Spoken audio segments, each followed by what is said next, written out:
ოზურგეთის შალვა რადიანის სახელობის ეთნოგრაფიული მუზეუმის ეზოში პროექტის კულტურის ხიდი წარსულსა და მომავალს შორის დასკვნითი ღონისძიება მოეწყო. ქეთი მგელაძე ამბობთ. ღონისძიებას გურული რთველი, რომელიც შალვა რადიანის სახელობის ეთნოგრაფიული მუზეუმის ეზოში მოეწყო, უამრავი ადამიანი ესწრებოდა. სტუდენტურ ახალგაზრდული სათათბიროს და ისტორიული მუზეუმის ერთობლივი პროექტის კულტურის ხიდი წარსულსა და მომავალს შორის დასკვნითი ეტაპი მიზნად გურიაში მივიწყებული ტრადიციების გადარჩენა აღორძინებას და მომავალი თაობებისთვის შენარჩუნებას ისახავდა. გურულ რთველზე საწნახელში ჩასვლის და ყურძნის დაწურვის პატივი ახალგაზრდებს უდაცწილად.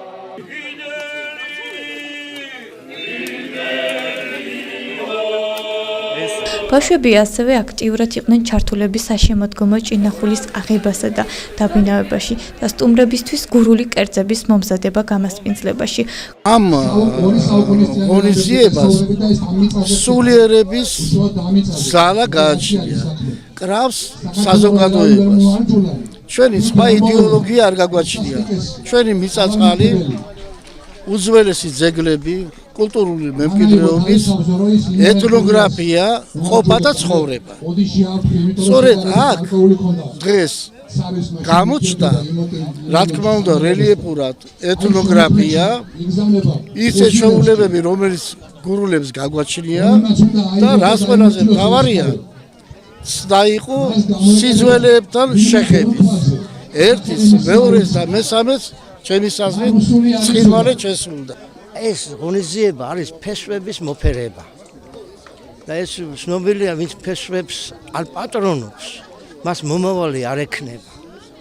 ეს ფესვებია სწორედ ეს ცეკვა, ეს ფოლკლორი, ეს ხელოვნება, გამოსული გულიდან.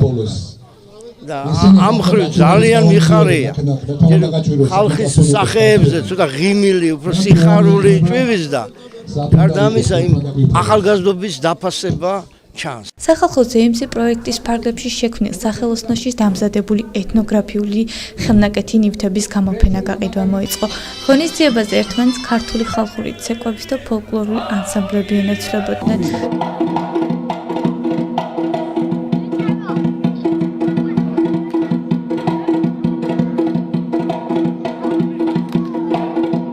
ამ პროექტის ამ ღონისძიების მიზანი გვინდა, რომ ის მივიწყებული ტრადიციები, რაც გურიაში იყო, ღვინის დაწურვა, რთველი, ელესას თანხლებით, სიმინდის გარჩევა, გვინდოდა, რომ ეს ყველაფერი აღდგეს, დაინახოს ჩვენმა მოსახლეობამ, რომ ეს ტრადიციები ჯერ კიდევ გვახსოვს და დამკვიდრდეს, რომ ყოველ წელიწადს, მაგალითად 10 ნოემბერს ჩატარდეს ეს ღონისძიება აქ დვაბზუს ეთნოგრაფიულ მუზეუმში.